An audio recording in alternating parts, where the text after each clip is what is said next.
ఇప్పుడు మీరు చూస్తున్న అందమైన సెట్టింగ్ వచ్చేసి అల్మాస్ కూడా బడంగ్పేట్లో ఏర్పాటు చేశారు. ఢిల్లీలో అక్షర్ధామ్ ఉంది కదా, ఆ అక్షర్ధామ్ మోడల్లో ఈ సెట్ని ఏర్పాటు చేయడం జరిగింది. ఇక్కడ ఎవ్రీ ఇయర్ ఒక కాన్సెప్ట్ తోటి ఏర్పాటు చేస్తారంట.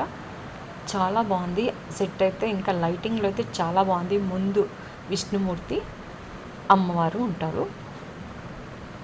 ఇంకా అటు ఇటు ఏనుగులు అయితే చాలా చాలా బాగున్నాయండి గోల్డ్ కలర్లో. ఈ సెట్టింగ్ అయితే లైటింగ్లో మెరిసిపోతుంది బాగా. ఇంకా మండపంలోకి ఎంటర్ అయితేనే ఒక సైడు రాధాకృష్ణులు, ఇంకో సైడు వెంకటేశ్వమి ఉంటారు.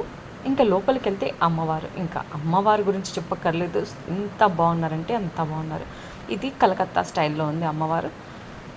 ఒకవైపు సింహం, మరొక వైపు పులి, రెండు ఉన్నాయి అమ్మవారి సింహాసనానికి అటు ఇటు. పైనేమో గుడ్ల గుప్ప ఉన్నట్టుంది. చాలా బాగున్నారు. ఇంకా శారీ డ్రాపింగ్ కూడా చాలా బాగా కట్టారు అమ్మవారికి. బయట అయితే ఎంట్రన్స్లో ఈ విగ్రహం ఉంది. శేషపాన్పు పైన వెంకటేశ్వర స్వామి ఇంకా లక్ష్మీదేవి ఉన్నట్లు చాలా బాగుంది ఈ విగ్రహం కూడా. ముందు లైటింగ్ డెకరేషన్ అయితే ఇలా పెట్టున్నారు మండపానికి వెళ్ళే దారిలో. ఇది కూడా ఒక ఎక్సలెంట్గా పెట్టారండి, చాలా బాగా పెట్టారు లైటింగ్.